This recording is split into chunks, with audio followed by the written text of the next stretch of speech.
Que s'est-il passé dans la soirée du 19 mai 2015? Une certitude, Valérie Pon voulait rompre après 2 ans d'une relation entamée via un site de rencontre. Elle avait prévenu Christophe Joly et ce soir-là, elle décide de dormir dans le bureau. L'aide-soignante ne se souvient que des cris de ses filles effrayées de voir Christophe Joly étrangler leur mère avec une lanière. L'homme d'une 50aine d'années, casier judiciaire vierge, parle d'une pulsion.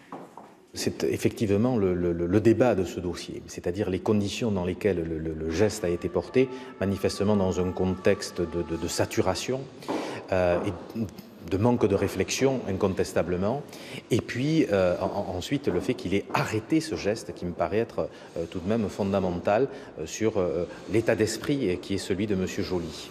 Christophe Joly a-t-il prémédité son geste? Il devrait expliquer pourquoi il avait préparé plus tôt dans la journée la sangle qui a servi à étrangler sa compagne. Père de 2 enfants, le chauffeur routier se décrit devant la cour « Je suis une tête de con, mais je ne suis pas violent ». Il répond à côté lorsque la présidente le questionne sur ses sentiments et la nature des relations avec sa famille et ses anciennes compagnes.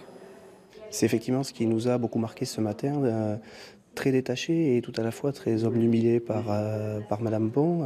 Il a beaucoup parlé d'elle, spontanément d'ailleurs, sans que des questions lui soient posées, sans manifester une très grande empathie d'ailleurs vis-à-vis de Madame Pon, ce qui rend le moment d'autant plus difficile pour elle. Christophe Joly a-t-il arrêté de lui-même son geste avant qu'il ne soit fatal? Il risque la réclusion criminelle à perpétuité.